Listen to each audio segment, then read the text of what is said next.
Good morning বন্ধুরা, কেমন আছো সবাই? আশা করি আমার পরিবারের সমস্ত বন্ধুরা খুব ভালো আছে আর সুস্থ আছে। সকালবেলায় কিছু সবজি বার করে নিচ্ছি ফ্রিজ থেকে, রান্না বসাবো, সকালের জলখাবারটা বানাবো। আর আজকে যে টপিকটা নিয়ে কথা বলবো, এক বন্ধুর রিকোয়েস্টের আজকে ভিডিওর টপিকটা রেখেছি। যদিও এই বিষয়ের ওপর আমি আগেও কথা বলেছি, তবুও আরও একবার বললাম। তাহলে তোমরা আমার কাজকর্মগুলো দেখতে থাকো। আর সকালের জলখাবারটাও আজকে একটু স্পেশাল কিছু বানিয়েছিলাম, সেটা তোমরা দেখে নাও।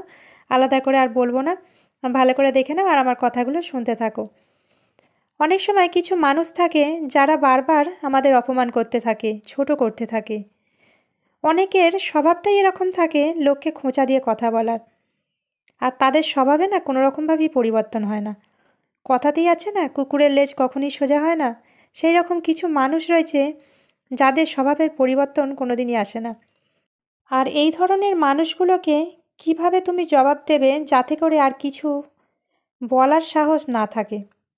প্রথমেই যেটা বলবো সেটা হলো, কেউ কিছু কথা বললে, খোঁচা দিয়ে কথা বললে বা অপমান করতে এলে প্রথমেই কিন্তু রেগে না যাওয়া। রেগে গেলে কিন্তু সেই ব্যক্তি আরও বেশি করে মজা পাবে, তোমাকে আরও বেশি করে রাগানোর চেষ্টা করবে। আমি বলবো, যখন কেউ অপমান করতে আসবে তখন তুমি তার দিকে তাকিয়ে হেসে দাও। আর হেসে যখন তার কথার উত্তর দেবে, তাতে সেই ব্যক্তি না অন্তর থেকে জ্বলে যাবে। তখন সেই ব্যক্তি ভাববে যে তার কথায় তো তুমি গুরুত্বই দিচ্ছ না, তুমি তো হাসছো, তার কথার কোনো প্রভাবই তোমার ওপর পড়ছে না। তাই সেই ব্যক্তি কিন্তু মনে মনে কিন্তু জ্বলতে থাকবে।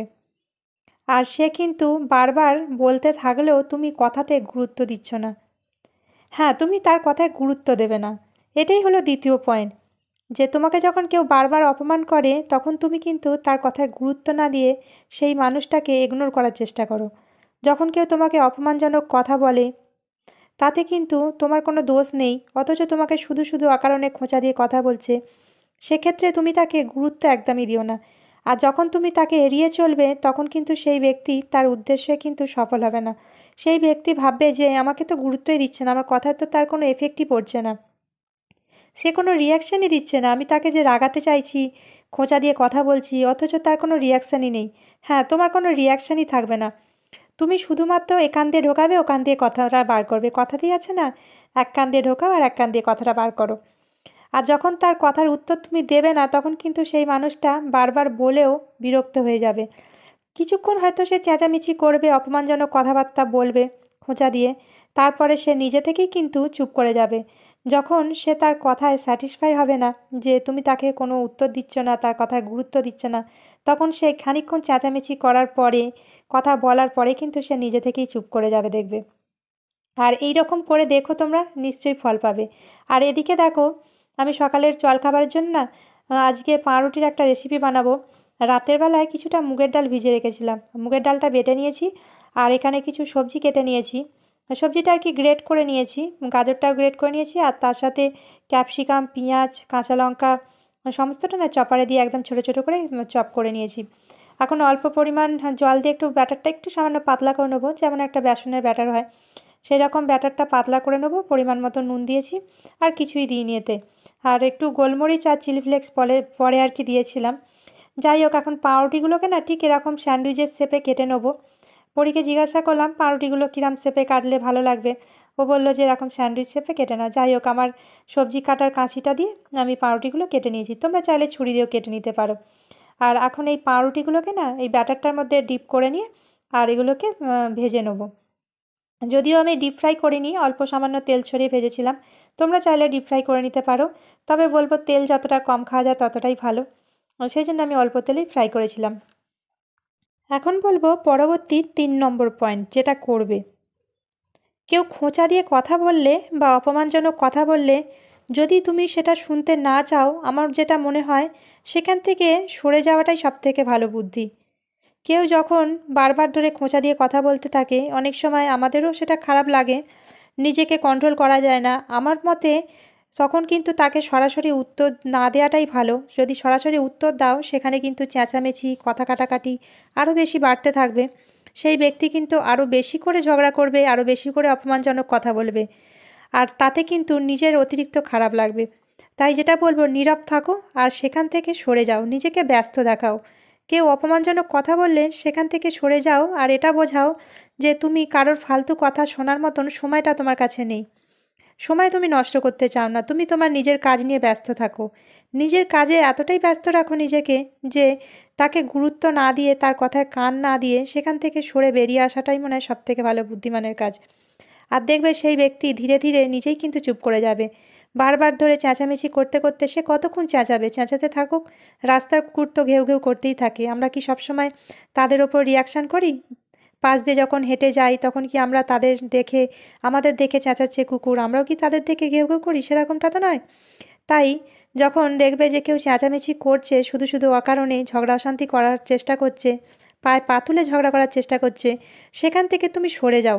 কোনো রিয়াকশান যদি তোমার না থাকে তখন কিন্তু সেই মানুষ কিছুক্ষণ চেঁচামেচি করবে, প্রয়োজন হলে সে হয়তো আরও বেশি হয়তো একটু চেঁচামেচি করবে যখন তুমি কথার গুরুত্ব দেবে না।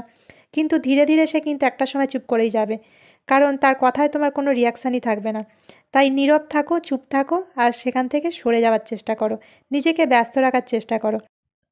এদিকে এখন জলখাবার খেয়ে নিয়ে না ঘরদোরগুলো একটু পরিষ্কার করে নিয়েছিলাম, আর তার সাথে দেখলাম মোবাইল স্ট্যান্ডটা একদম ভেঙে গেছে, চলছে না। কোনো রকম আর কি তাপি তুপি লাগিয়ে আর কি চালাচ্ছি।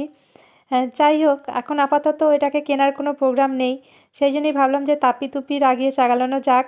আর স্ট্যান্ডটা বারবার নিচে নেমে যায়, সেই জন্য সেলোটেপ লাগিয়েছি। আর দেখো এইরকম বেঁধে নিয়ে ব্যান্ডেজ করে নিয়ে একদম চালাচ্ছি আর কি। আমাদের যেটা বলা হয় জোগাড় করে নিয়েছি আর কি, ভালো করে বেঁধে নিয়েছি সেলোটেপ লাগিয়ে, আর তাকে ব্যান্ডেজ পরিয়ে দিয়েছি পুরো একদম। যাই হোক, এইভাবেই এখন স্ট্যান্ডটাকে চালাচ্ছি মোবাইলটাকে হোল্ড করার জন্য। আর রিং লাইটটা তো অনেক দিন আগেই খারাপ হয়ে গিয়েছে। যাই হোক, এখন এখানে না কিছুটা টমেটো কেটে নিয়েছিলাম, এক্সট্রা চপ করে নিয়েছিলাম, সেটাকে এখন ফ্রিজে স্টোর করে রাখবো। আর দুপুরে রান্নার জন্য খুব সিম্পল রান্নাবান্না করেছিলাম, সেই জন্য আর রান্নাবান্না সেরকম কিছু শেয়ার করিনি। আর এখন পরবর্তী পয়েন্ট যেটা বলবো, যে যদি অপমানের উত্তর একান্ত দিতেই হয় তবে কিন্তু কৌতুকের ছলে হাসি ঠাট্টার মাধ্যমে উত্তর দাও। যিনি কথাগুলো বলছে, তোমাকে অপমান করছে, যদি তুমি অপমান বোধ করো তাহলে কিন্তু তুমি হাসতে হাসতে কথার উত্তর দাও। হাসতে হাসতে তাকে এমনভাবে কথার উত্তর দাও সে যাতে অন্তর থেকে জ্বলে যায়। এমনভাবে উত্তরটা দিতে হবে যাতে সেই ব্যক্তি নিজেই কিন্তু অপমানিত হয়, কিন্তু তুমি রেগে গিয়ে বা চেঁচামেচি করে তাকে উত্তর দেবে না।